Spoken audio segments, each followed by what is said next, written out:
Salut à toutes et à tous, chers investisseurs CLF, et bienvenue sur cette chaîne consacrée à la conquête de la liberté financière. Alors, vous le savez, je suis un fervent partisan de l'importance de conquérir sa liberté financière et de la garder. La vie est pleine d'imprévus, divorce, problèmes de santé, incompatibilité d'humeur avec votre hiérarchie, burn-out, mutation au sein de votre entreprise jouant en votre défaveur, crise économique touchant votre secteur, et j'en passe. Parmi les principales menaces et opportunités, cela dépend comment on voit ça, il y a la conjoncture économique et les crises qui, je le rappelle, représentent de réelles phases de redistribution, de transfert de richesses. Beaucoup d'économistes, d'influenceurs, dont je fais partie, pensent que la principale menace est l'inflation qui va laminer les patrimoines investis en actifs monétaires et obligataires, comme le livret A par exemple. J'ai d'ailleurs posté une vidéo là-dessus intitulée Inflation, comment en profiter.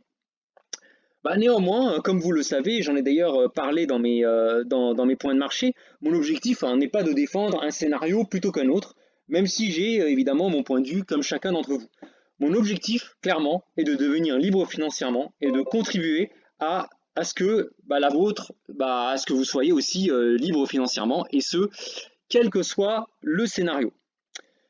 C'est dans ce contexte que sur ma chaîne, j'ai aucun problème d'interviewer des personnes qui ne sont absolument pas d'accord avec mon scénario ou avec le consensus. Donc je vous en avais déjà parlé, que j'allais interviewer un économiste connu et qui ne partage pas forcément ses vues. Et c'est dans ce contexte que j'ai le plaisir d'interviewer l'économiste Don Diego de la Vega, qui ne partage pas mon point de vue sur l'inflation et qui sort un petit peu du consensus que vous pouvez entendre sur YouTube et sur d'autres chaînes. Alors, monsieur Don Diego de la Vega, pour commencer, comment vas-tu? Ça va bien, Alix, ça va bien, et bonjour, bonjour à toi et bonjour à tous. Bon, pour faire plus simple, au cours de nos échanges, je vais t'appeler Diego, puis évidemment, tu peux m'appeler Alix. Alors, Diego, euh, Il se trouve qu'on se connaît. c'est vrai, le monde est petit. Alors, Diego, beaucoup de personnes te connaissent, car tu as fait pas mal de publications, et moi, en tout cas, je te connais bien, mais je suis pas forcément sûr que toutes les personnes qui suivent ma chaîne te connaissent. Est-ce que tu peux te présenter en quelques minutes?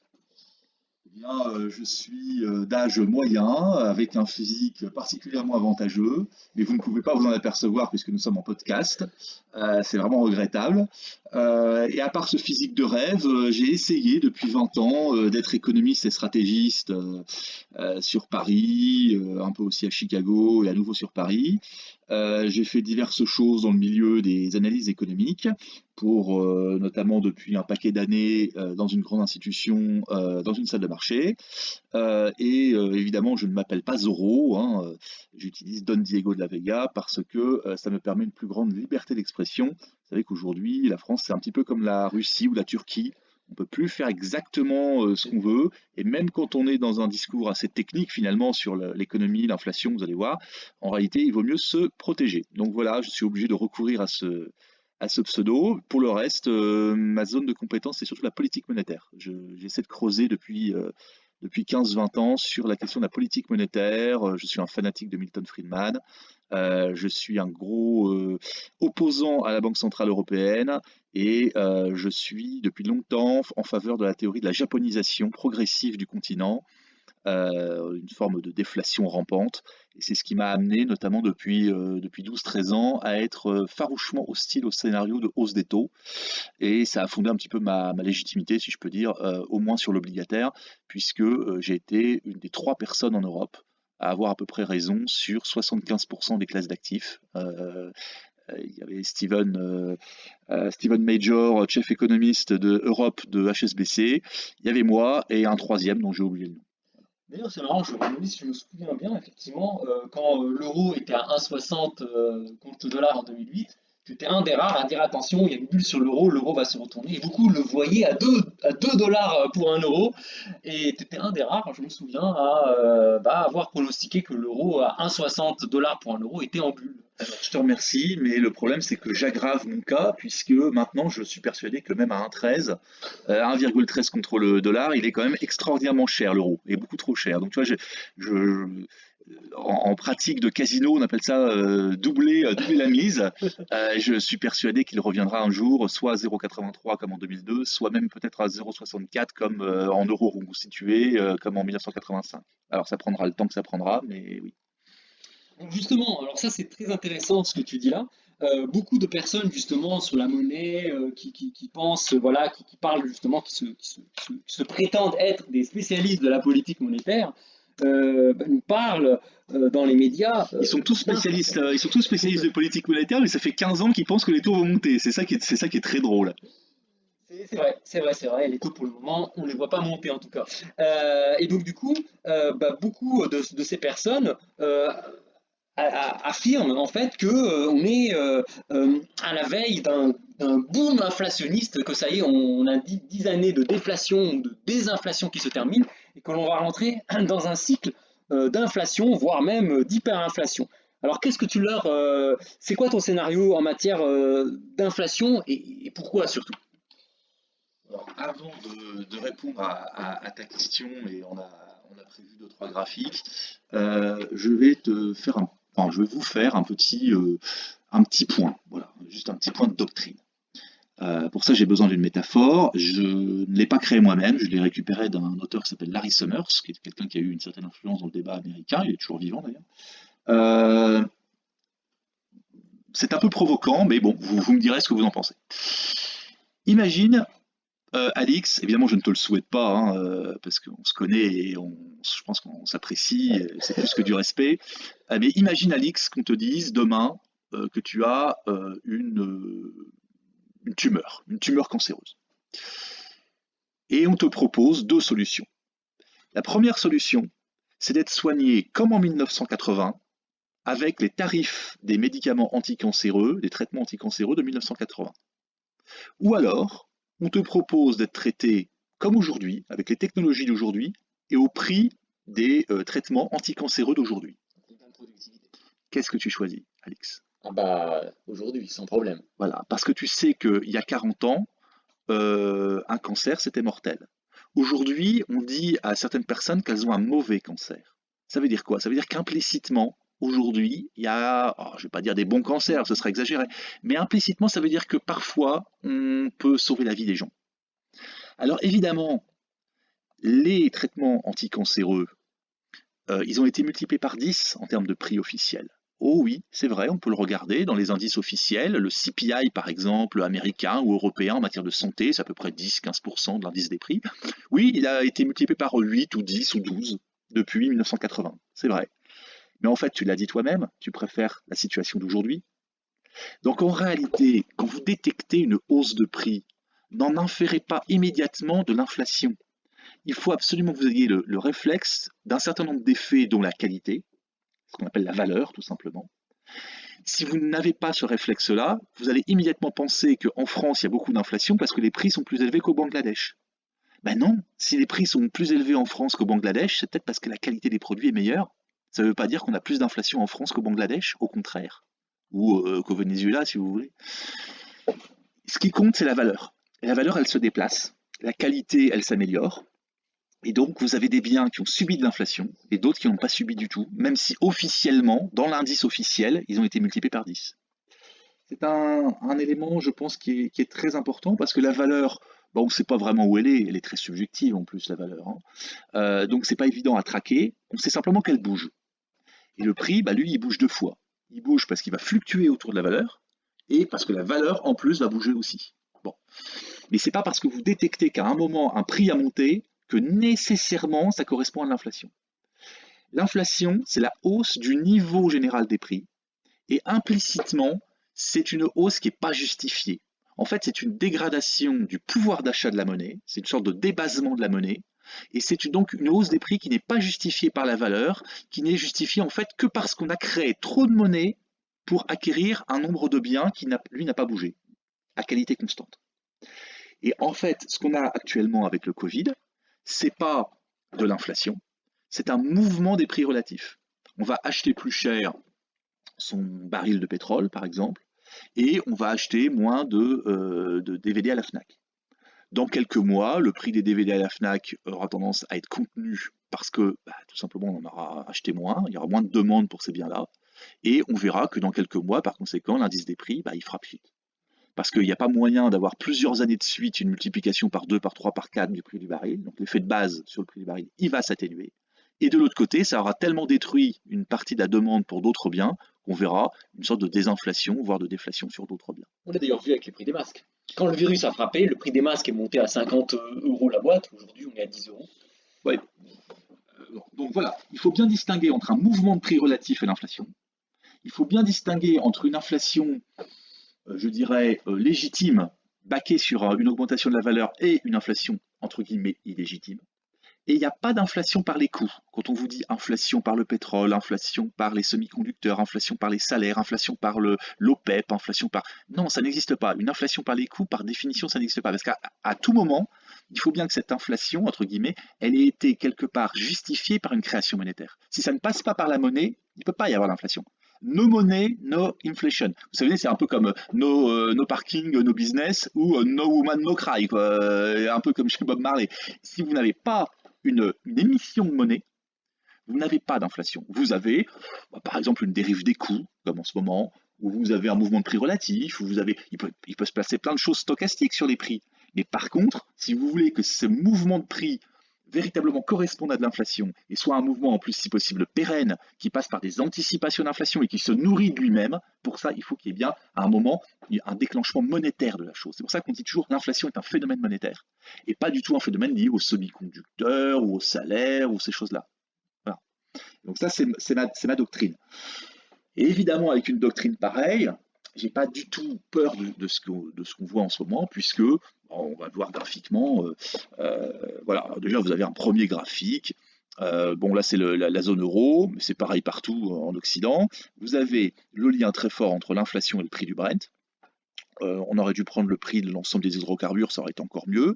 Vous voyez ce fameux CPI, donc c'est l'indice des prix qui est la plus mauvaise mesure possible de l'inflation parce que ça surréagit à tous les événements et ça mélange les coûts et les prix, ça mélange les mouvements de prix relatifs avec l'inflation, donc le fameux CPI, l'indice des prix à la consommation en glissement annuel. Et puis sur l'autre échelle, alors évidemment c'est un graphique d'économiste, donc il y a deux échelles, c'est un peu trafiqué, vous avez le prix du Brent également en glissement annuel. Et vous voyez bien qu'on est en train de refaire la même erreur qu'en 2008 ou 2011, on prend un mouvement tout simplement de prix relatif, on prend un mouvement idiosyncratique sur les matières premières qui rebondissent par effet de base pour de l'inflation. Voilà. Et on risque malheureusement à nouveau de faire des erreurs de politique monétaire à cause de ça, comme à la grande époque de Jean-Claude Trichet. C'est pour ça que je mets un warning. Et en fait, le mouvement actuel de prix, vous savez, l'inflation qui est à 3-4% en Europe, à 5-6, voire 7 aux États-Unis, les trois quarts du mouvement s'expliquent par ça. Parce qu'à un moment, le prix du baril était descendu très très très très bas en 2020, il n'y avait pas eu d'inflation du tout en 2020, et puis tout d'un coup, il est revenu entre guillemets à un niveau à peu près normal.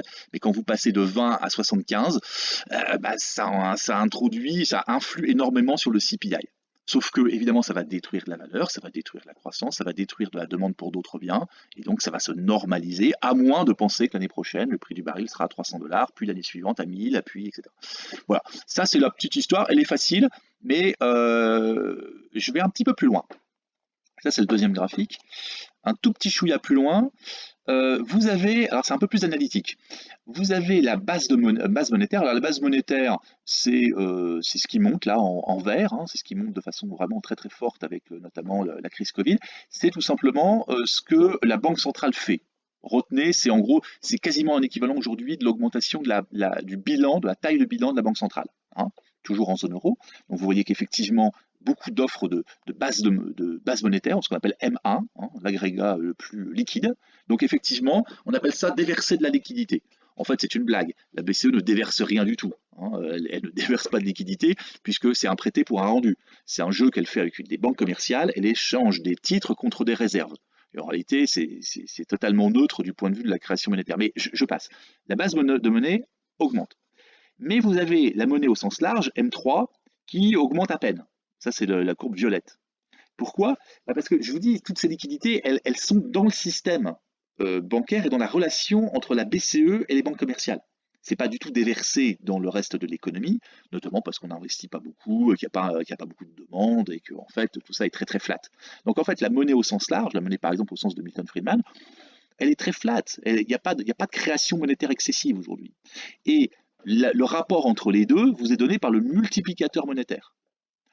Qui, alors bon, c'est pas exactement la vitesse de circulation de la monnaie, c'est encore un autre concept, et puis ce sont des mesures qui sont évidemment très contestables, mais qui grosso modo vous donnent le trend. Depuis des années, il y a de moins en moins de vitesse de circulation de la monnaie, il y a de moins en moins d'effets multiplicateurs, il faut de plus en plus créer de la base monétaire pour obtenir de la masse monétaire, au sens large.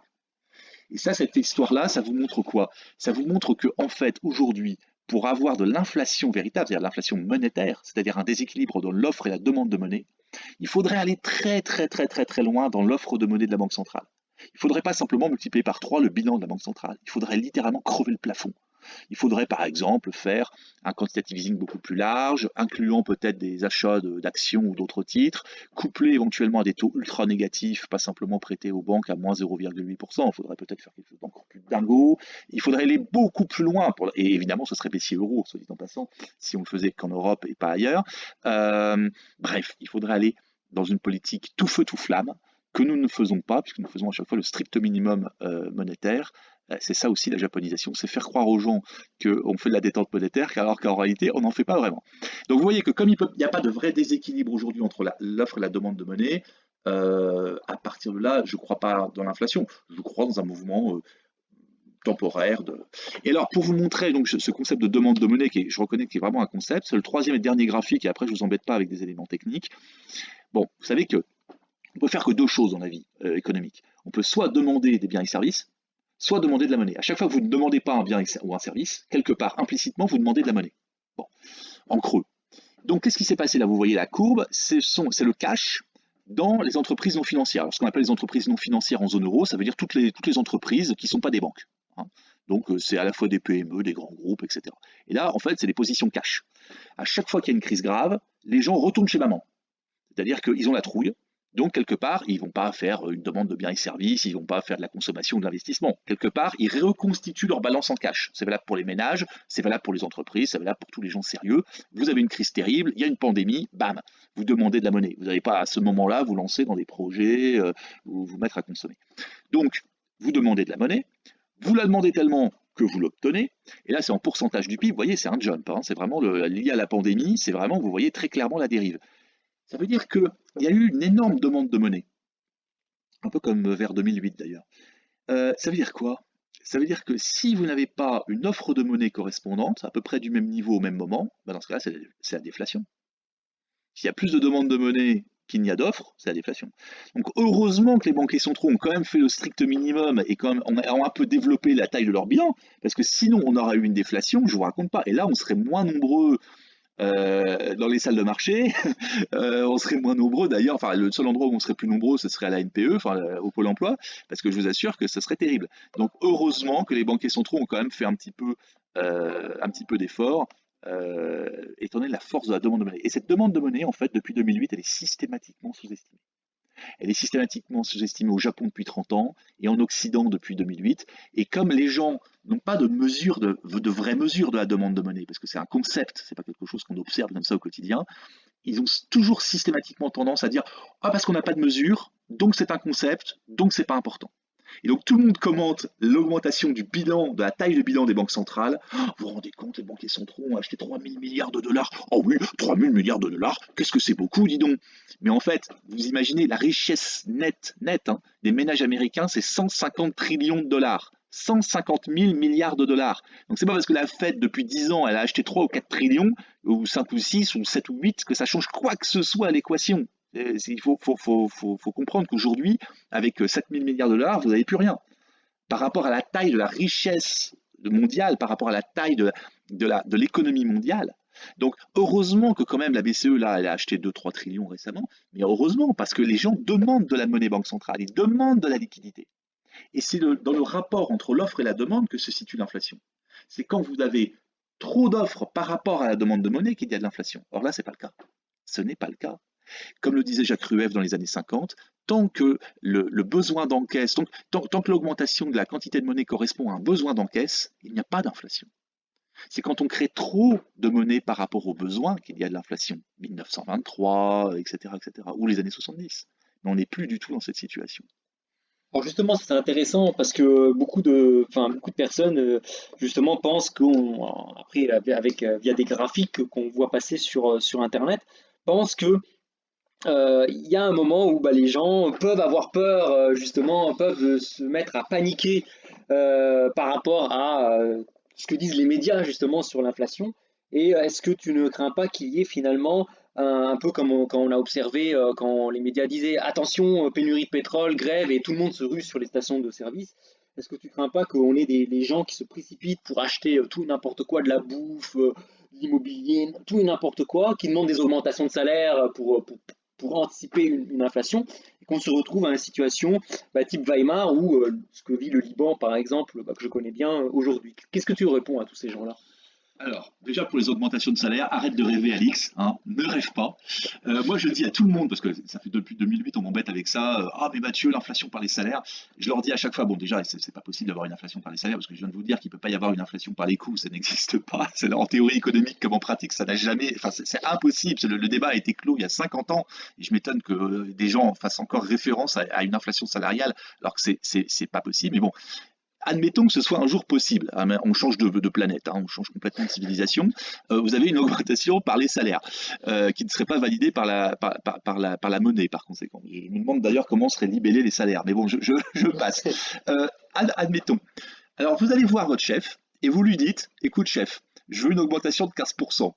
Et le jour où vous aurez une chance sur 10 d'obtenir ça, aujourd'hui dans un pays comme la France par exemple, ce jour-là, vous viendrez me voir et vous me direz, Mathieu, là, on est sur le point véritablement d'avoir une inflation salariale.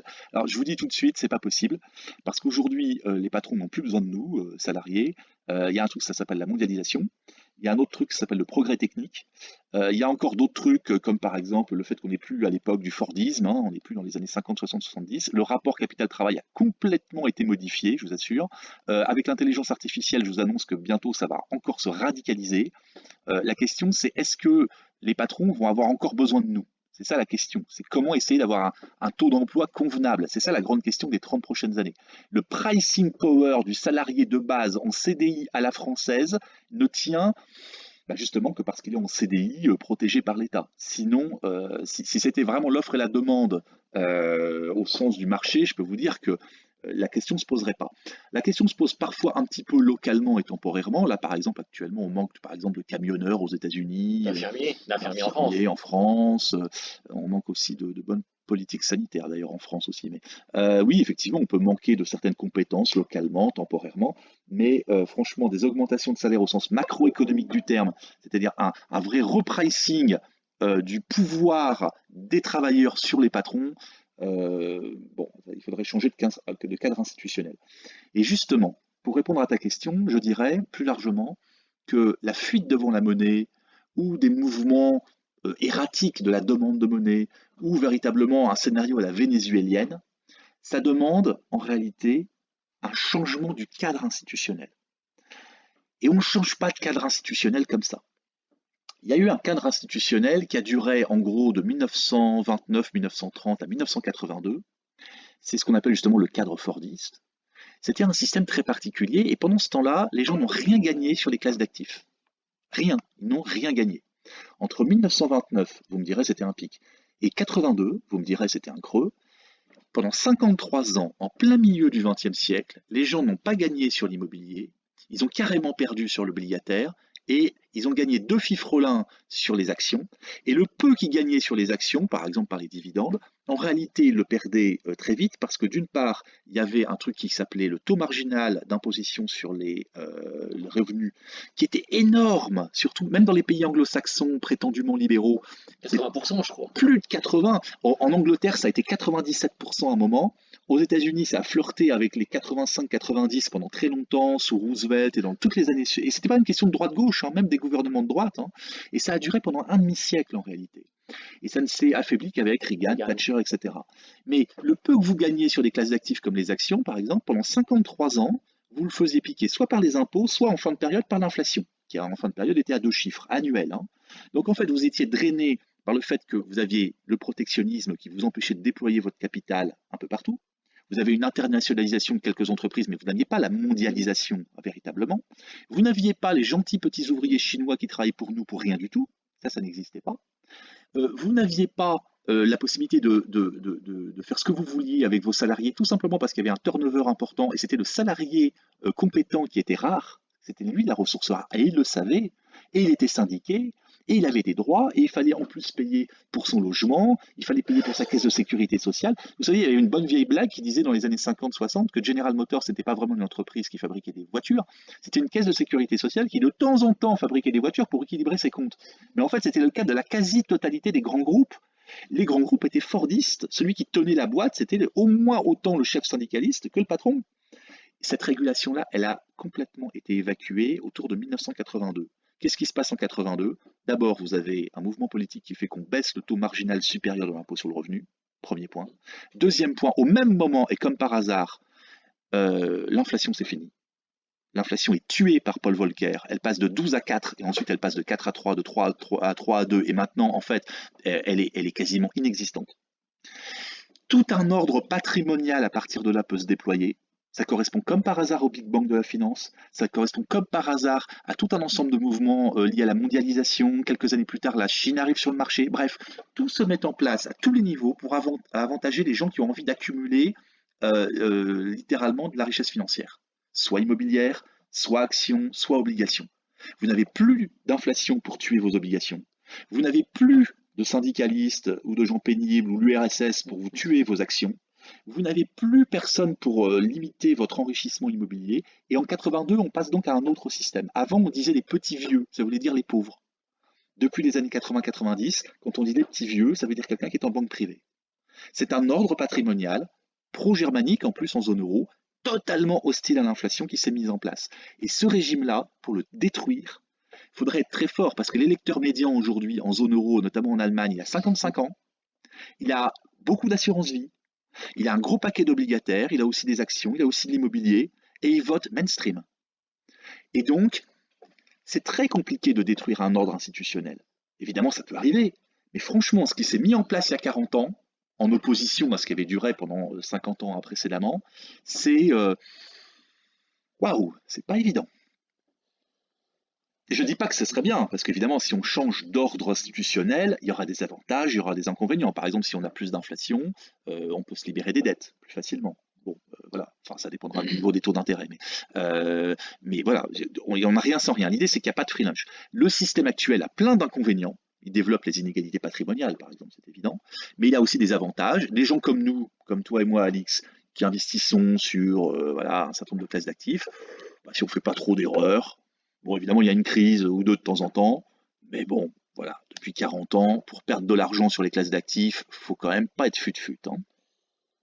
C'est clair, c'est clair, c'est clair. Non, mais voilà, bah, c'est intéressant un petit peu de discuter avec toi, Diego, parce que justement, bah, ça, effectivement, même si on n'est pas d'accord sur tout, en tout cas, il y a un point que tu as dit qui est intéressant.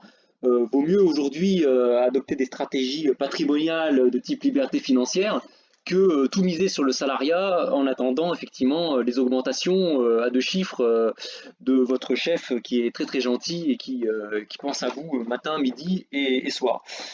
Alors on a pas mal parlé d'inflation, c'est un peu le thème central de cet échange. Euh, euh, qui de tes prévisions de croissance dans le futur? On a eu un effet rebond, un post-Covid. Est-ce que tu penses que ce rebond ne sera que feu de paille ou va-t-on assister à un retour aux belles années avec une croissance, alors pas inflationniste, mais une croissance déflationniste avec révolution technologique? L'évolution technologique en zone euro, ça paraît quand même un petit peu embêtant. J'aimerais bien, évidemment, mais on n'en prend pas le chemin. Non, j'essaie d'être cohérent. J'ai un scénario où l'inflation va faire pchit, où la croissance va faire pchit. où il va y avoir une sorte de normalisation. On va revenir tranquillement à ce qu'on a connu dans la décennie 2010, c'est-à-dire très peu de croissance, très peu d'investissement, très peu d'inflation.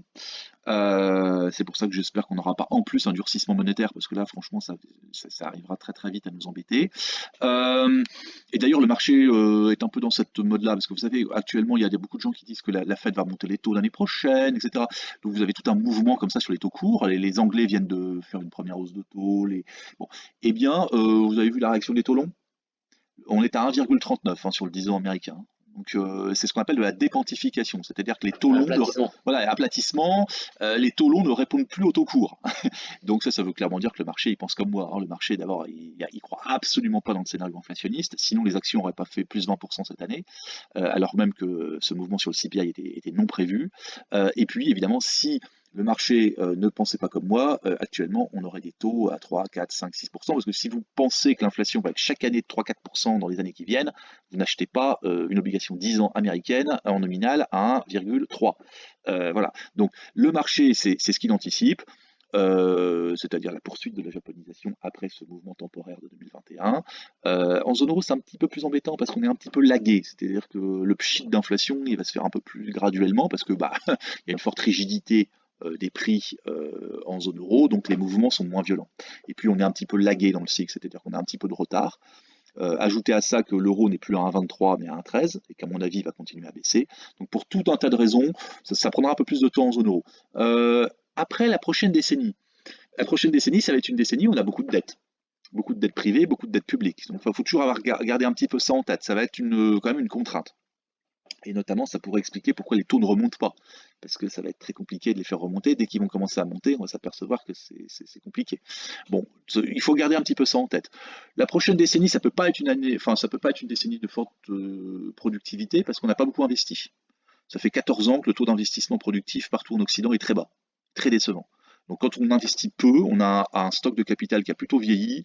Bon voilà, il peut y avoir des innovations locales, des innovations sectorielles évidemment, mais au niveau macroéconomique, penser on est à la veille d'une phase schumpeterienne, etc., rien ne l'indique dans les chiffres, et surtout pas en zone euro évidemment. Donc j'ai un scénario qui est plutôt grisaille, qui n'empêche pas de se déployer sur les actions et de trouver des belles valeurs et de faire du business, mais à l'échelle macro, voilà, je suis cohérent avec ce que je vous ai dit tout à l'heure, c'est-à-dire que je ne vois pas un surcroît de demande, en tout cas pas pour les biens et services ou pour l'investissement, et je vois plutôt une poursuite de la japonisation. Alors justement, pour aller plus loin, on parle de croissance, de récession, de déflation, d'inflation, mais cela part d'une hypothèse que le monde est homogène.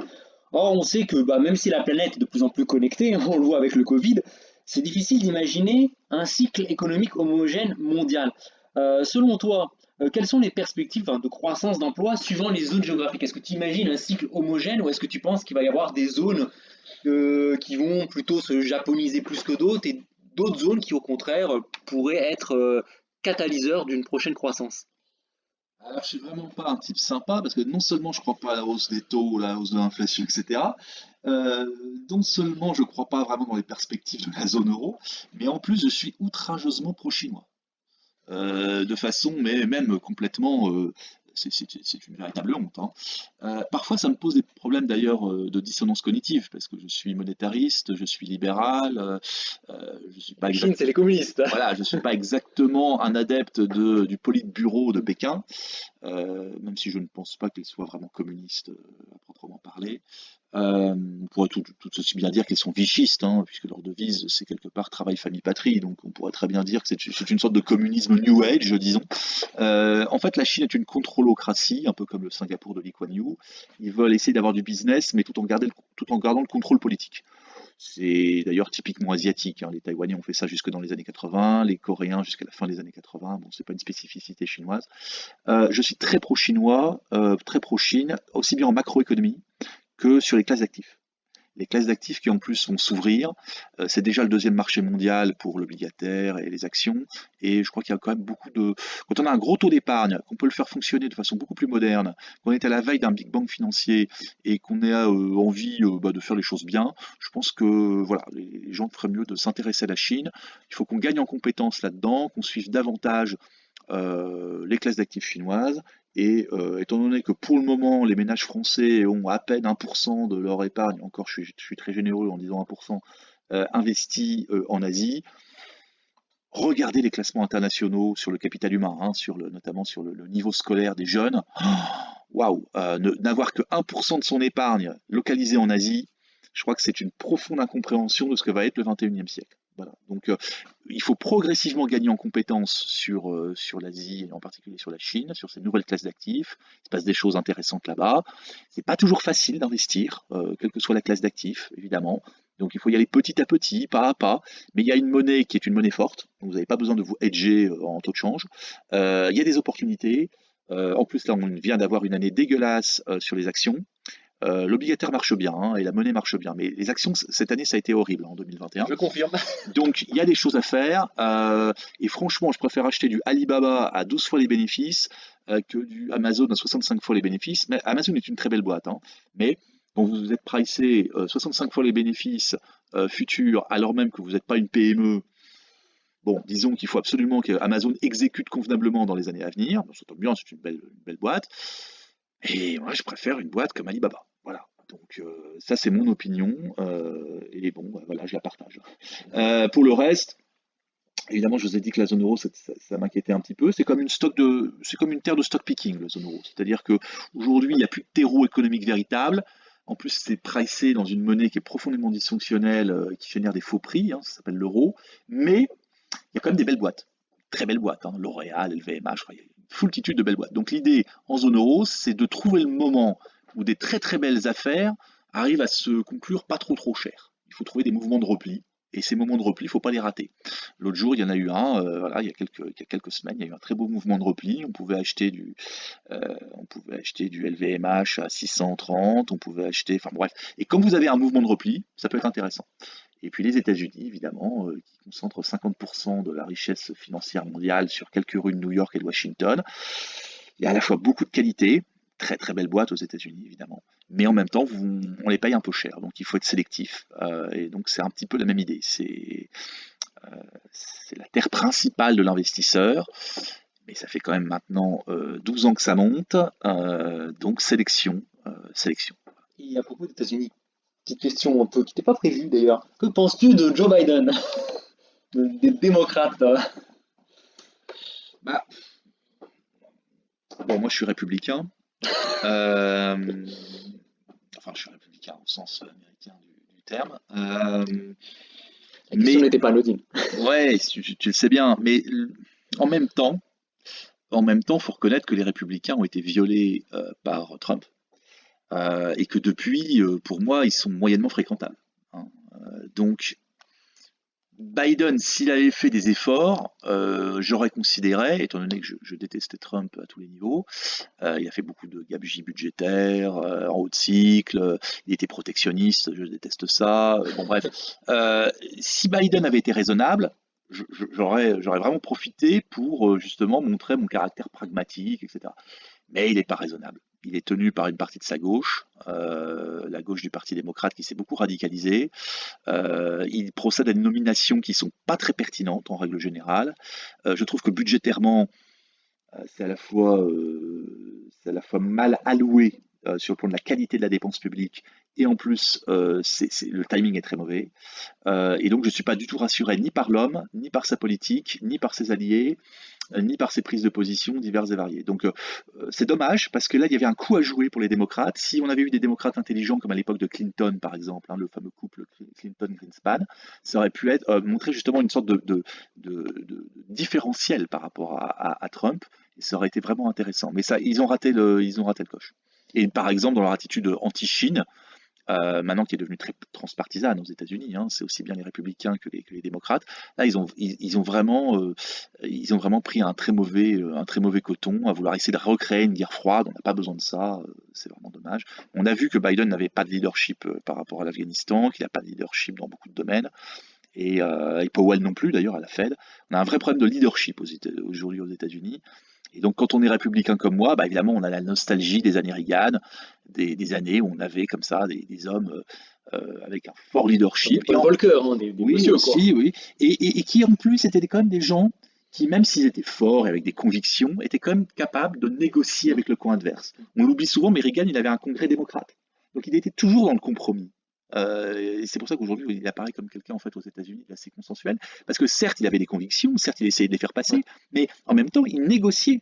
Il faisait des baisses d'impôts pour les riches, d'accord, mais il faisait aussi des baisses d'impôts pour les pauvres, pas comme Trump. Il faisait d'un côté l'impôt négatif, donc pour les salariés qui ne gagnaient pas beaucoup d'argent, et en même temps, il baissait le taux marginal supérieur, comme on l'a vu, de l'impôt sur le revenu.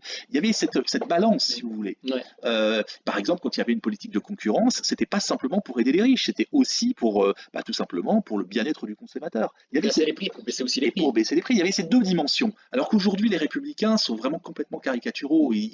Voilà.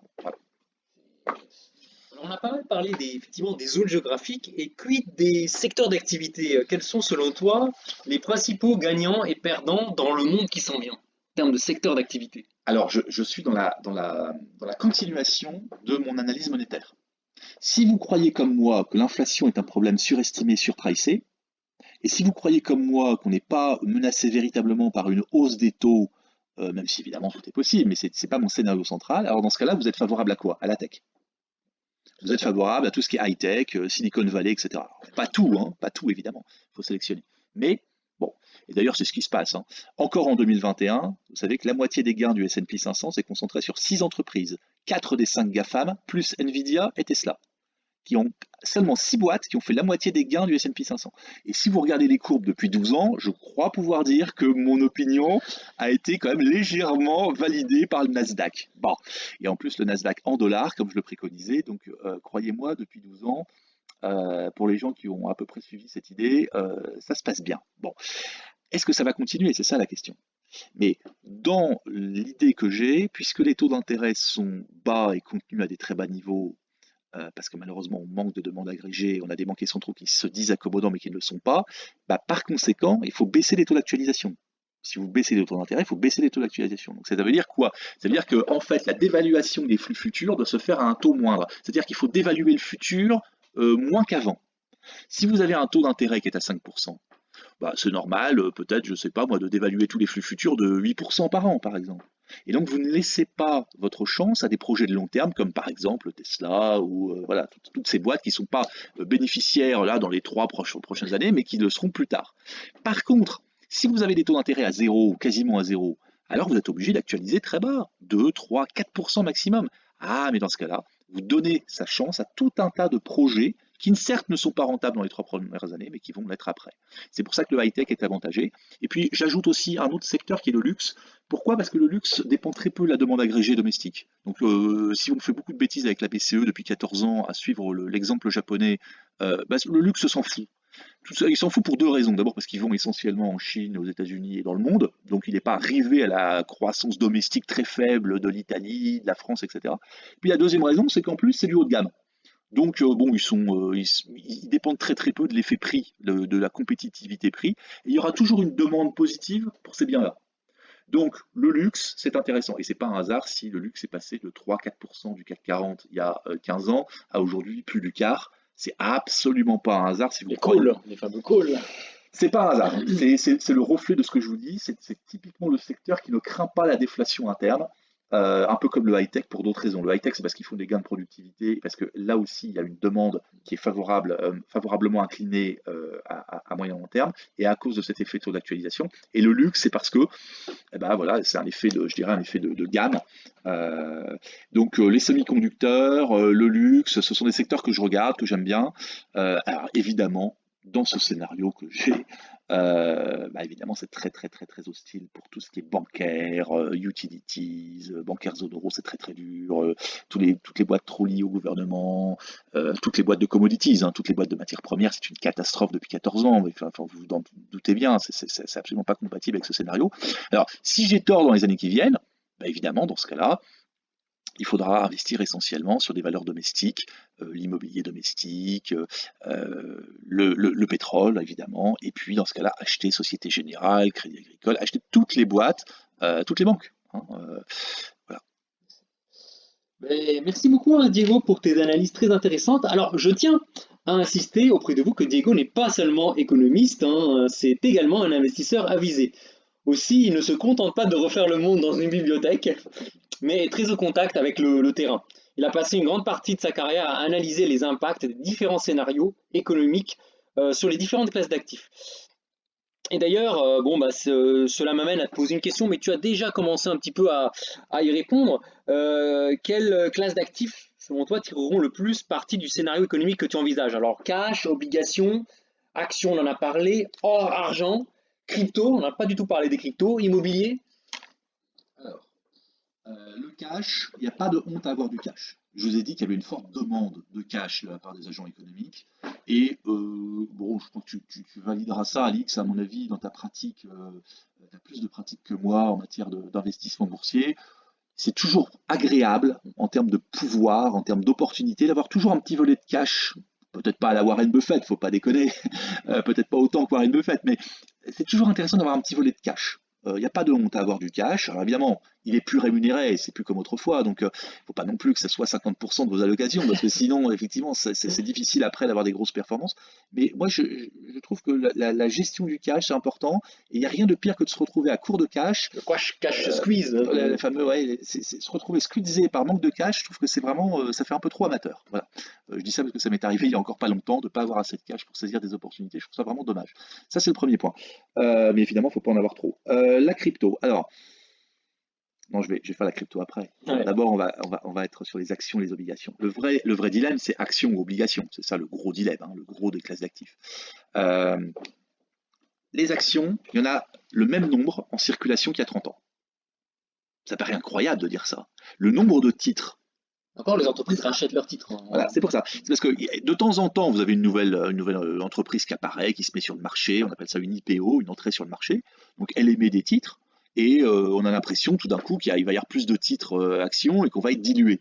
Mais à chaque fois que vous avez une boîte qui rentre sur le marché en Occident, il y en a une qui en sort, très souvent. Et en plus, non seulement elles sortent parfois, mais en plus elles se rachètent entre elles, et en plus elles détruisent leurs propres actions en rachetant leurs propres actions, genre 800 milliards de dollars par an aux États-Unis. Prenez une boîte comme IBM. IBM depuis 20 ans, je ne sais pas, aujourd'hui ça doit valoir 130 milliards de dollars IBM. Et ben depuis 20 ans, ils ont détruit 140 milliards de dollars.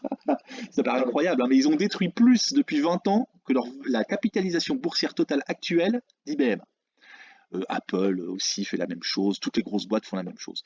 Donc en fait, en net, il y a à peu près le même nombre de titres en circulation dans le monde, en tout cas dans le monde occidental. C'est différent pour la Chine. La Chine utilise encore la bourse pour financer des projets. Mais nous, ça fait 30 ans qu'on n'utilise plus la bourse pour financer des projets. Donc depuis 30 ans, en Occident, il y a le même nombre de titres. Donc vous avez une demande non nulle pour les actions, parce que structurellement, vous avez des nouveaux acteurs, vous avez encore vu avec Reddit, avec GameStop, etc. Il y a de nouveaux entrants régulièrement sur le marché action. Il y a un turnover, si vous voulez. Vous avez une demande non nulle pour un actif dont le volume n'augmente pas et même baisse. Aux États-Unis, par exemple, on est en émission nette négative depuis 15 ans. Ouais. Eh oui. Donc les actions, pour moi, doivent monter. Parce que c'est un actif qui crée de la valeur, qui bénéficie de la mondialisation et du progrès technique, et en plus qui devient un actif de rareté. Donc, je dirais qu'il a tout pour lui, tendanciellement. Sauf que maintenant, bon, évidemment, les actions sont un peu chères. Donc il faut être sélectif. Mais n'empêche que, voilà. Et les obligations, c'est l'inverse. L'obligataire, c'est exactement l'inverse. On n'arrête pas d'en émettre. Dette privée, dette publique, dette islamique, dette rouge à petits pois, dette européenne, ESG. voilà, dette verte, Obligations vertes. dette bleue, dette rose à petits pois. Toutes les formes de dette, et il n'y a plus de limite, il n'y a plus de pacte de stabilité, il n'y a plus de modestie dans aucune.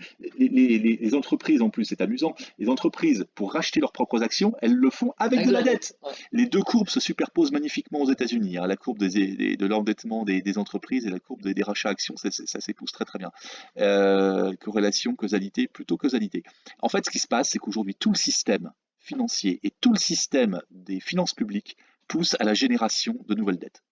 C'est après nous le déluge, quoi. Mais vraiment, il n'y a plus aucune limite. Tous les barrages ont sauté. Et avec le Covid, encore plus. Et en plus, ce ne sont pas des dettes qui s'analysent comme autrefois. Autrefois, c'était des dettes, mais il y avait un collatéral derrière. Aujourd'hui, ce sont des dettes de plus en plus sans collatéraux, c'est-à-dire sans promesse de PIB nominal futur correspondant. Vous émettez de la dette, Elle est facturée à un taux quasiment égal à zéro, puisque tout le marché a été brejnevisé par les banques centrales.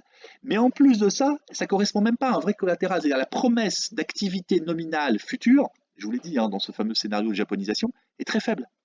Donc, c'est émission sur émission, donc ça veut dire perte de valeur. C'est encore pire que 2008. 2008, on avait le subprime, on avait du risque, mais en face, on avait du rendement. C'était les obligations subprime. Alors là, on a du risque, on n'a plus le rendement. Exactement, et en plus, les gens se focalisent sur le prix en disant oh, les taux négatifs, etc. Mais le problème des obligations, c'est pas leur prix, c'est leur valeur. La valeur disparaît. C'est vraiment très inquiétant. Donc, quand vous avez d'un côté des actions qui sont de plus en plus rares, avec des boîtes quand même qui sont pas trop mal gérées, enfin là aussi il faut être sélectif, versus des obligations qui sont vraiment en prolifération inquiétante, clairement, bon, comme en plus les obligations aujourd'hui ne rapportent ni coupon ni perspective de plus-value, bon, je pense que la messe est dite, il faut aller sur les actions. Après, l'immobilier, bon, je suis totalement hostile à l'immobilier, mais peut-être que tu rebondiras là-dessus. Parce que Ouais. toi, je crois que tu es un investisseur immobilier, en plus satisfait, parce que tu as eu des bons résultats. Ouais, Bon, on en parlera justement. c'est pas mon cas, je suis pas favorable à l'immobilier. Déjà, je pense que c'est même pas un actif, puisque c'est de la pierre, donc par définition, c'est immobile, hein, ça peut pas créer de la valeur. Et puis, je trouve que ça pousse trop l'effet de levier, c'est trop cher, et ça ne monte que parce qu'en fait, on a réduit l'offre considérablement avec les restrictions foncières, mais c'est pas la demande à proprement parler, c'est pas une demande saine et solvable qui pousse véritablement l'immobilier. Et après, il y a les cryptos. Les cryptos, j'ai dit du mal des cryptos, énormément de mal pendant 10 ans, et du coup, ça a augmenté de 44 000%. Ça, c'était vraiment mon immense erreur depuis 10 ans d'avoir dit autant de mal sur les cryptos. J'ai dit du mal sur les cryptos parce que les gens voulaient nous faire avaler le Bitcoin avec l'idée que c'était un hedge contre l'inflation. Or, moi, je voyais bien qu'on était en pleine déflation. Donc, je trouvais ça complètement curieux. Donc, j'ai été anti-Bitcoin et d'ailleurs, je suis encore aujourd'hui anti-Bitcoin, anti-stablecoin. Par contre, pour les cryptos, notamment communautaires, ces espèces de petites monnaies émergentes, notamment liées à l'Ethereum, liées à des protocoles blockchain, liées à l'idée que certaines entreprises vont pouvoir mieux clôturer leur communauté imaginaire. Prenez certaines boîtes, par exemple, de jeux vidéo, tout ce qui est tokenisation, etc. Alors ça m'intéresse. La tokenisation sur le marché de l'art, la tokenisation dans le marché des jeux vidéo. Tout ça, ça m'intéresse beaucoup. Et donc, j'essaie de trouver des entreprises qui sont liées à ça pour le jouer avec les actions. Et je ne serais pas complètement hostile à tout ce qui est Decentraland, à tout un tas d'optiques de crypto communautaires. D'accord. Parce que je trouve que ça a une utilité, c'est intéressant, ça coûte rien, ça peut rapporter pas mal. Alors évidemment, c'est très spéculatif, il ne faut pas en mettre beaucoup dans les portefeuilles, hein. Mais il se passe beaucoup de choses, et contrairement à ce que nous disent les banquiers d'affaires qui n'y connaissent rien, qui ont 65 ans et qui ne connaissent strictement rien en la matière, c'est intéressant. Et quand on me dit que certaines de ces monnaies ne sont pas des vraies monnaies parce qu'il n'y a pas un État derrière, etc., juste une petite question, quel État est derrière l'euro? Il n'y a pas d'État derrière l'euro. Il y a une banque centrale indépendante, c'est tout. C'est une construction supranationale qui qui est maintenant guidée depuis Francfort, sans aucune véritable réassurance étatique. Je suis désolé, mais les cryptos remplissent mieux que l'euro un certain nombre de fonctions de base de la monnaie. Non pas les fonctions traditionnelles, vous vous souvenez, hein, unité de compte, réserve de valeur, etc. Ça, ces fonctions-là sont inintéressantes au possible. Les vraies fonctions d'une monnaie, c'est d'abord la fonction d'entreprise du connaître, hein, la fonction cognitive. Et ça, je trouve que certaines cryptos remplissent mieux cette obligation que l'euro, qui est une monnaie très fixiste, hein, puisqu'on a décidé que toutes les valeurs d'une douzaine de pays seraient fixées à leur valeur au 31-12-1998. Donc vous vous imaginez, c'est pas très évolutionniste, c'est pas très cognitif, hein, l'euro. Et puis il y a d'autres fonctions qui sont beaucoup mieux assurées par une crypto que par l'euro.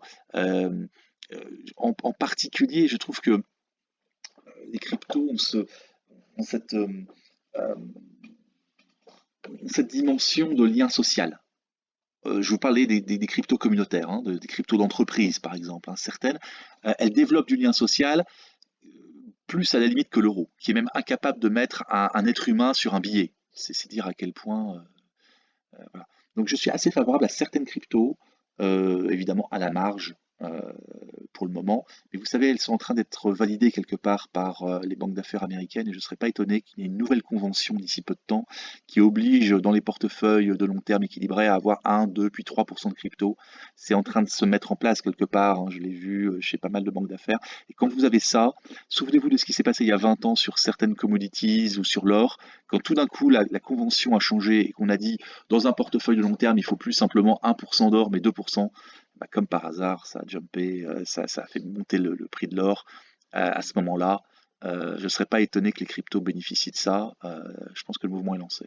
Ah, donc tu penses en fait, avant de passer sur justement l'or l'or et l'immobilier, sur les cryptos, tu penses qu'il y a moyen d'aller chercher les cocotiers avec les cryptos ou... Ah bah, il faut pas tout mettre sur le rouge, hein. Il faut pas, voilà, il faut pas balancer 50 000 euros et le mettre avec un effet de levier sur une crypto qui est volatile comme c'est pas permis. C'est pas une chose que je recommande.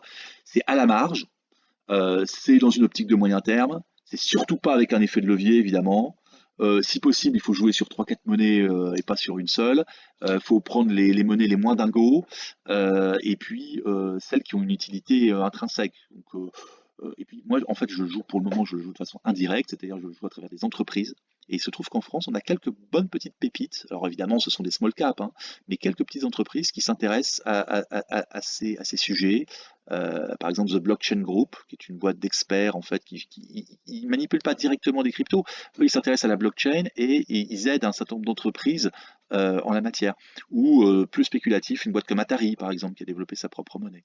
Donc voilà, j'essaie de trouver les moyens un peu indirects de jouer cette thématique. Mais bon, bien entendu, faut être raisonnable et il y a beaucoup de volatilité, hein. Alors justement, alors là on va passer des cryptos à deux autres actifs que l'on peut palper, que l'on peut toucher. J'ai pas mal de personnes hein, dans mon entourage qui sont un peu stressées hein, quand elles voient les médias, l'inflation, etc. Et qui me demandent si j'ai des bons plans sur l'or, l'argent et l'immobilier. Alors justement, tu en as justement pas trop parlé. Qu'est-ce que tu leur répondrais justement à ces personnes voilà, qui sont à fond, qui sont prêtes carrément à mettre 90% de leur patrimoine en actifs tangibles, parce que l'or, la pierre, on peut les toucher. Oh, ça pour, ça, on peut les toucher. Mais le gouvernement aussi il peut les toucher, figurez-vous. Parce que ce que le gouvernement adore, parce que ce sont souvent des gens qui sont un petit peu dans le mouvement soit conspirationniste, soit un petit peu à se faire peur sur les capacités de taxation des États. N'oubliez pas que quand vous êtes bien assis, de façon bien fixe, hein, que vous représentez une assiette fiscale bien fixe, n'oubliez pas que le gouvernement adore ça. C'est-à-dire que si ça tourne mal, justement, moi je ne pense pas que ça va tourner très mal, mais si ça tourne mal, c'est vous qui vous ferez avoir, pas moi. Moi je suis sur des actifs que je peux liquider en 3 heures. C'est-à-dire que moi je suis essentiellement sur des actions, c'est tout à fait liquide. Au pire, je me coupe un bras, mais en 3 heures, je liquide mes positions. Si vous croyez qu'on peut liquider de l'immobilier résidentiel en 3 heures, non, c'est pas comme ça que ça se passe. Quant à l'or, imaginons qu'on soit dans un scénario Walking Dead, parce que souvent c'est ce qu'ont en tête les gens qui achètent de l'or, hein. Ils ont un scénario où l'armée allemande revient sur les Champs-Élysées, etc. Je dis pourquoi pas. Mais à ce moment-là, dans ce scénario apocalyptique, il faut quelque chose que vous pouvez échanger. Sinon, l'or, votre stock d'or ne vous sert à rien, pas plus qu'il n'a aidé le roi Midas ou qu'il n'a aidé Charles Quint. Il faut des choses échangeables, ou alors un gun pour pouvoir tuer les autres. Ce qui est vraiment utile dans le cas de scénario Walking Dead, c'est des cornflakes, enfin, ou de la nourriture lyophilisée que vous pouvez maintenir pendant des années dans votre cave. Des boîtes de conserve. Voilà, exactement. Des boîtes de conserve. N'oubliez pas le truc pour les ouvrir, hein, parce que sinon vous êtes embêtés, hein. Donc, de la nourriture lyophilisée, d'accord. Moi j'ai un copain comme ça qui est survivaliste, il a 2 ans de nourriture chez lui. Bon, eh ben, dont acte, ok. Le mieux, ce serait d'avoir un bunker contre les radiations, un bon bunker comme font les Suisses, par exemple, hein, ou les Américains dans la campagne, et surtout une arme. Ça, c'est utile. Et une arbalète aussi, parce qu'au bout d'un moment, on n'a plus de munitions avec les mitraillettes. Vous pouvez obtenir ça très facilement en France, hein, vous allez dans la moindre banlieue, vous trouvez sur les armes très rapidement. Je ne le recommande pas, évidemment, je suis au second degré. Mais quand même, vous pouvez faire ces choses-là. Par contre, je vous déconseille d'avoir de l'or. D'abord, l'or, il faut le transporter, il faut le stocker. Si vous l'achetez sous forme d'ETF or, n'oubliez pas que c'est uniquement un actif, en réalité, c'est pas un actif véritablement tangible. Si vous l'achetez sous forme d'ETF, de tracker or, n'oubliez pas que vous achetez simplement un certificat d'une banque. Une banque qui évidemment coulera en cas de scénario Walking Dead, et une banque en plus qui n'a pas cet or. C'est-à-dire que vous achetez un papier qui ne correspond pas forcément à une détention d'or physique correspondante. Donc en fait, vous parlez évidemment d'or tangible, d'or physique. Il faut le stocker. Si vous le stockez, vous allez vous faire saucissonner, parce que n'oublions pas qu'aujourd'hui, les gens qui font des cambriolages, ils ont des détecteurs de métaux. C'est la première chose qu'ils cherchent, c'est de l'or. Donc vous allez vous retrouver saucissonné, comme le font à peu près tous les gens de plus de 65 ans. Pensez à Bernard Tapie. Et admettons que vous arriviez à stocker de l'or chez vous dans votre jardin de façon confidentielle. Et ben, ensuite, dans ce scénario Walking Dead, il faut pouvoir l'échanger, votre or. Mais personne ne va en vouloir. Personne ne va se balader avec un détecteur de, comment dirais-je, avec un élément de certification et une balance, etc., pour savoir si votre or est vrai. En cas de scénario Walking Dead, on est dans la forêt à se battre. Et je vous garantis que dans ce cas-là, votre or, c'est pas utile. Et des diamants non plus. Ce qu'il faut avoir, ce sont des biens échangeables. Je ne sais pas moi, des cigarettes, qu'est-ce que les gens veulent, Des boîtes de conserve. des boîtes de conserve, je ne sais pas, des organes d'enfants, enfin, je n'en sais rien, Des pâtes de Pâques. des paquets de pâtes, mais certainement pas de l'or. De façon générale, là, on se moque un petit peu, mais l'or n'a jamais servi à véritablement stocker de la valeur à long terme. Les gens qui disent ça ne savent pas de quoi ils parlent. L'or n'a jamais protégé. C'est pas fait pour ça. En fait, c'est fait pour rien. Ça n'a aucun intérêt, ça ne délivre pas de dividendes, ça n'est pas baqué sur de la création de richesse, puisque ce ne sont pas des parts de société, des parts de quelque chose qui correspond à une affaire industrielle et commerciale. L'or ne produit rien. L'or perd de la valeur à long terme, ça je peux le prouver quasiment à tous les horizons. Et l'or est tellement peu efficace que les gens sont persuadés qu'ils ont fait une bonne affaire, au sens où ils disent oui mais regarde Mathieu, mon or a fait par exemple, je ne sais pas moi, x2 sur la décennie par exemple. Mon prix de l'or. Mais attention, on parle du prix de l'or en dollars ou en euros. Donc c'est se moquer du monde, puisque les gens ont bâti une stratégie or avec l'idée qu'il y aurait de l'inflation. Et ensuite, quand ils veulent démontrer la justesse de leur position, ils la retranscrivent de façon monétaire, alors même qu'ils sont persuadés que les fiat currency ne valent rien ou ne vaudront bientôt plus rien, ce qui est déjà une contradiction performative. Et en plus, admettons que vous fassiez x2 dans votre monnaie à peine dévaluée, que vous fassiez x2 sur la valeur de votre or. Vous dites, je suis très très content, j'ai quand même fait x2, bon j'ai mis 10 ans pour faire x2, mais je suis content. Ouais, mais au même moment, le Nasdaq il a fait x10. On doit évaluer les classes d'actifs par rapport à des opportunités alternatives. C'est comme les gens qui vont voir Stone Age, vous savez, ce site mégalithique en Angleterre, ils sont tout contents, ils disent Stone Age c'est bien, c'est vraiment bien Stone Age, il y a une soixantaine de pierres, de 1 à 3 tonnes chacune, 2500 ans avant Jésus-Christ, c'est un bon travail. Ouais, ça nous oublie juste un petit détail, c'est que 2500 ans avant Jésus-Christ, vous aviez un autre truc exactement au même moment, ça s'appelle l'Égypte antique, ça s'appelle l'ancien empire égyptien, et là vous avez un moment, vous avez une pyramide où il y a 3 millions de blocs, pas 60 blocs, 3 millions. Ouais, jusqu'à 144 mètres de hauteur, avec des chambres à l'intérieur, avec des trucs inouïs, d'accord. Donc j'ai rien contre Stone Age, vous comprenez bien. Mais il faut savoir que rien que la pyramide de Khéops, c'est 10 000 fois Stone Age, 10 000 fois. C'est le même problème qu'on a avec l'or. Si vous regardez l'or sur le XXe siècle, il a fait fois quelque chose, ok, très bien. Mais toutes les autres classes d'actifs ont fait tellement mieux, mais tellement mieux, tellement mieux. L'or ne protège pas, ni à long terme, ni à court terme, ni en cas de scénario d'apocalypse. Je suis très hostile à l'or en tant qu'économiste, pour l'intérêt général, et aussi en tant qu'investisseur, parce que c'est vraiment une perte de temps et d'argent, et en plus maintenant avec les cryptos, le risque c'est que l'or ne serve plus du tout à rien, parce qu'encore, l'or pouvait encore éventuellement se rattacher à une utilité jusqu'en 71, quand on croyait encore qu'il y avait un lien entre l'or et la monnaie, ou plus exactement quand vous pouviez obtenir 35 $ grâce à une once d'or.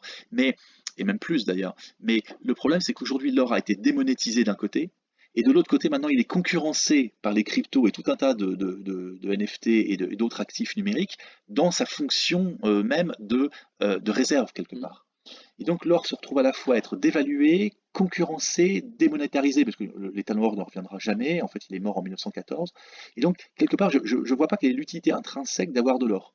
Si vous êtes indien et que vous voulez doter, vous avez des problèmes de dot, ou si vous êtes industriel, vous savez que dans certains processus industriels, l'or est nécessaire.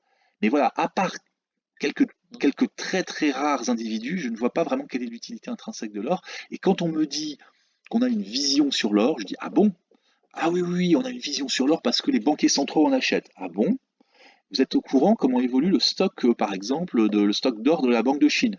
Eh bien, tant mieux pour vous, parce que moi, je sais on ne le connaîtra que dans 3 ans. Et encore, si on se fie aux chiffres officiels. En fait, on n'a aucune visibilité sur la demande d'or, sur les déterminants de l'or, ni à court terme, ni à moyen terme, ni à long terme. C'est une convention.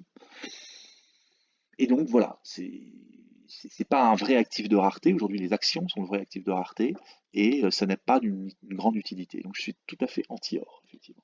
Et alors justement, alors, entre l'or et les actions, qu'est-ce que tu penses, c'est une question comme ça qui me vient, des minières aurifères, donc des actions de minières, en fait, d'entreprises finalement qui exploitent l'or et l'argent, argentifères et aurifères. Est-ce que justement, on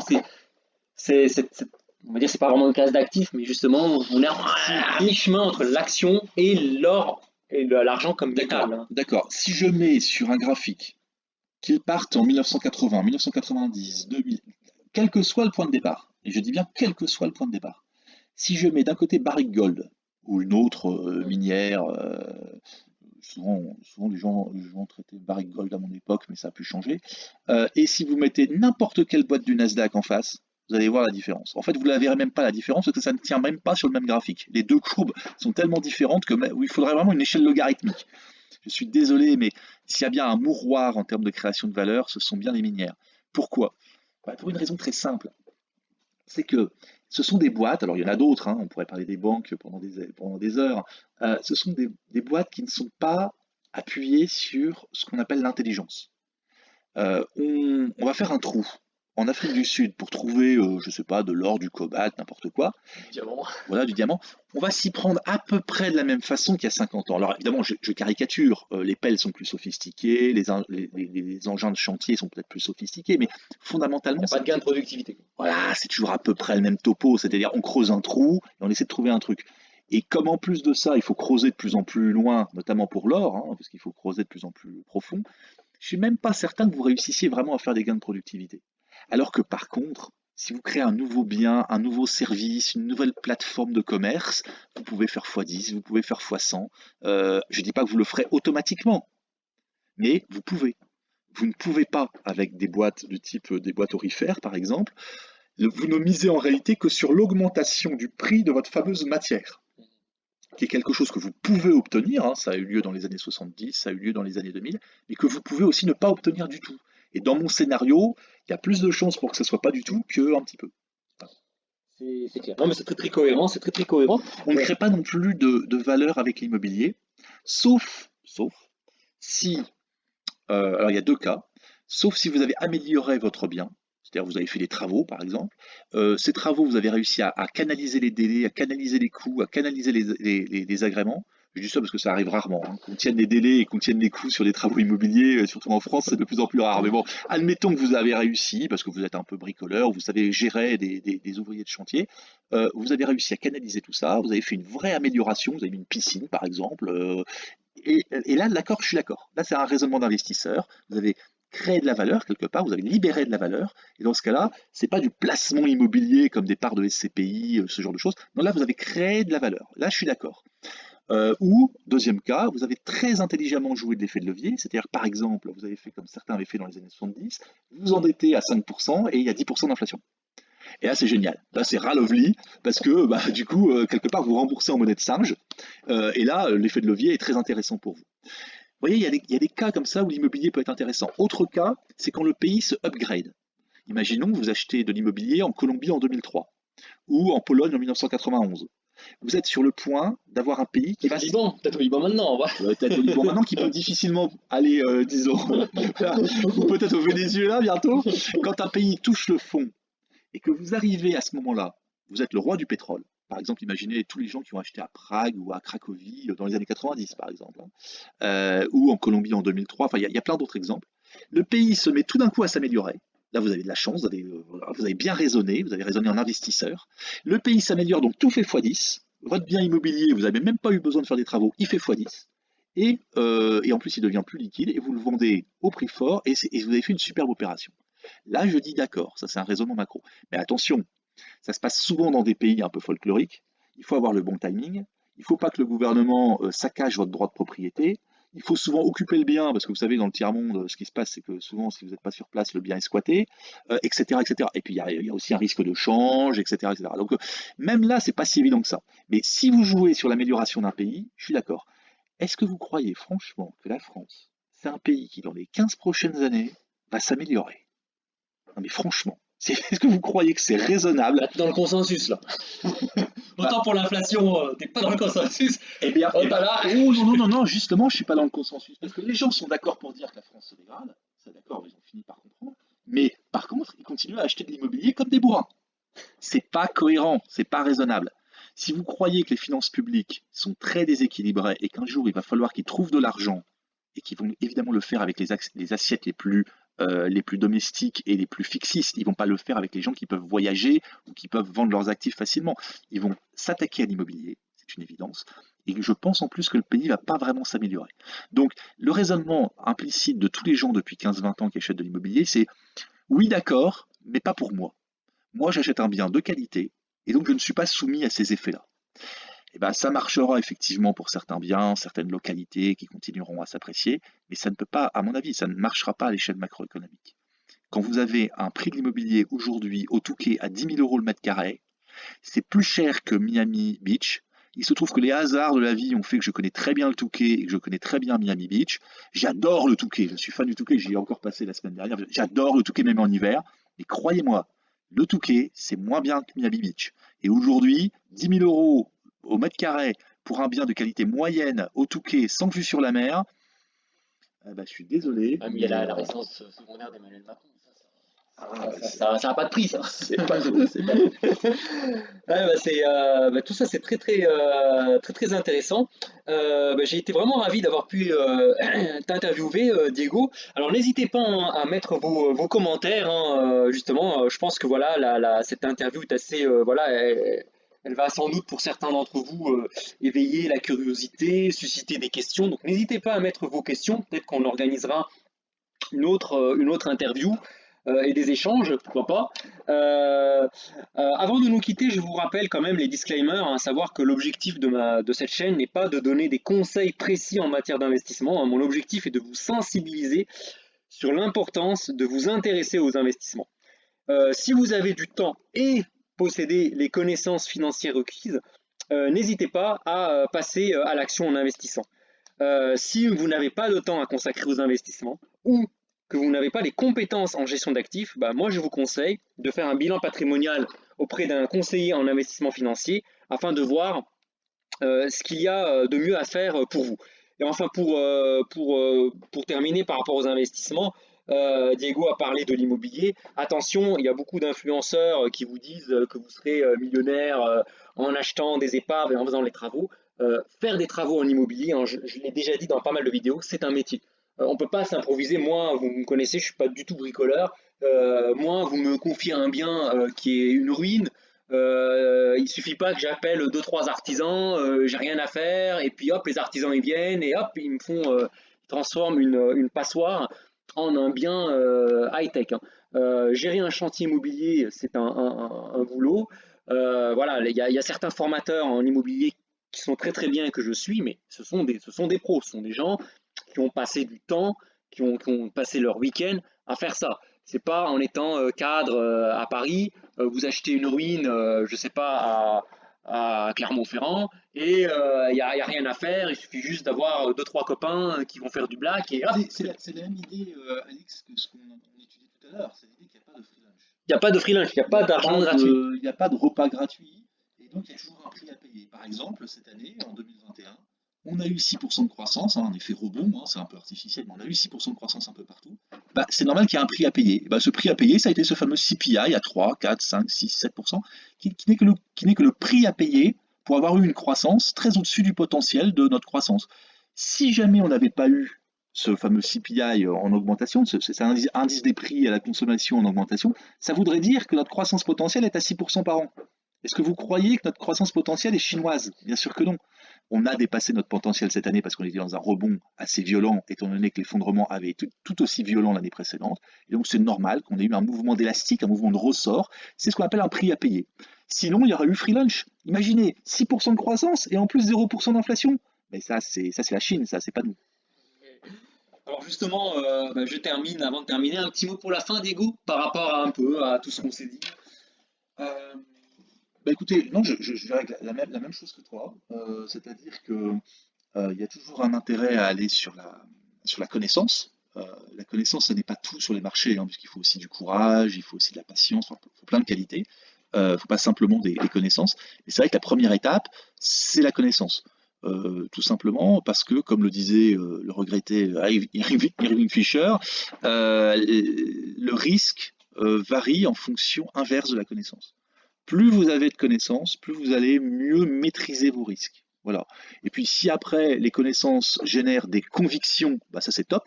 Vous vous mettez à avoir des convictions, ce qui est très important. Les convictions, ça permet de serrer les problèmes, ça permet de vraiment d'aller plus loin. Et puis après, ça peut se transformer effectivement en investissement, en sélection, en discrimination. Voilà, tout ça c'est pour développer votre esprit critique. Alix et moi, on n'est pas toujours d'accord sur tous les sujets, mais on aime bien creuser, on aime bien confronter, on aime bien trianguler, voilà. Et puis, ce qui est génial avec nos sujets, c'est que si jamais on a tort, bah, le marché nous le dit. C'est-à-dire qu'à un moment, si on s'acharne dans l'erreur, bah, le marché nous envoie clairement une bonne petite claque et ça nous remet un petit peu les pendules à l'heure. Voilà. C'est très intéressant ce que tu viens de dire. Alors là, je termine moi mon mot de la fin. Surtout, surtout, surtout, n'ayez pas peur de faire des erreurs et d'en apprendre.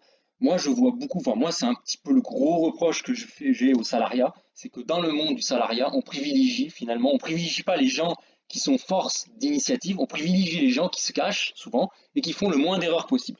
Moi, aujourd'hui, j'espère atteindre la liberté financière bientôt. J'ai un patrimoine qui commence à devenir intéressant. Eh ben, figurez-vous que quasiment mon patrimoine actuel, je le dois à toutes mes erreurs que j'ai pu faire durant ces 20 dernières années. D'ailleurs, je vous renverrai vers la vidéo qui retrace toutes les erreurs que j'ai pu faire entre 2002 et aujourd'hui. Donc voilà, donc n'ayez pas peur de faire des erreurs, hein, si vous ne voulez pas passer par un conseiller en gestion de patrimoine pour vous accompagner. Donc si vous voulez y aller directement, n'ayez pas peur de faire des erreurs parce que l'erreur fait partie du processus d'apprentissage. En tout cas, moi, c'est quand je deviendrai libre financièrement et qu'on me demandera quel est mon secret, j'ai fait beaucoup, beaucoup, beaucoup, beaucoup d'erreurs. Ben voilà les amis, l'interview touche à sa fin. Merci à toutes et à tous d'avoir assisté à cette excellente présentation et merci à toi Diego d'avoir partagé avec nous ton analyse économique et financière. À bientôt à toutes et à tous et au plaisir de vous revoir.